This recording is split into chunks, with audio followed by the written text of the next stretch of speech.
उदाहरण में हम आपको बता रहे हैं। भगवान के अनन्य भक्त हैं भरत जी महाराज, जो जड़ भरत रूप को प्राप्त हुए तीसरे जन्म में।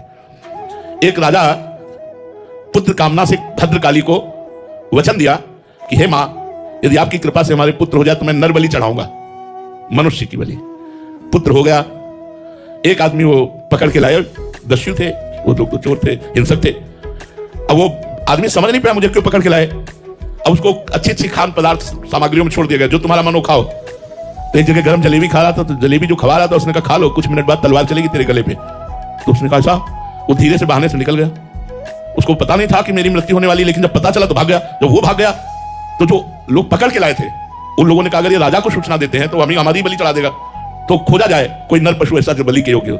महाराज ये ब्रह्माकार बैठे हुए थे, जड़ भरत जी भगवान में निरंतर चिंतन, स्वस्थ शरीर, इनको पकड़ लिया, ले गए, स्नान कराया, सुंदर पूजन किया, खीर पुआ माल सब अच्छे अच्छे पवाए, और भद्रकाली के सामने जाकर ऐसे सर झुकाकर जो ही तलवार उठाई तो फट गई भद्रकाली की मूर्ति, और स्वयं भद्रकाली प्रकट होकर वही तलवार लेकर अपने सेवकों की गर्दनें उड़ा दी।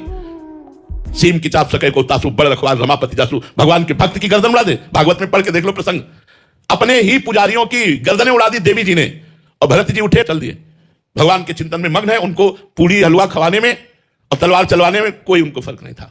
देवी जी ने रक्षा कर ली, कोई धन्यवाद नहीं, कोई नमस्कार नहीं। अपनी यह अद्भुत स्थिति भगवान में, तन्मय महापुरुष की स्थिति। तो जो भगवान का दास है उसका कोई बाल बाका नहीं कर सकता।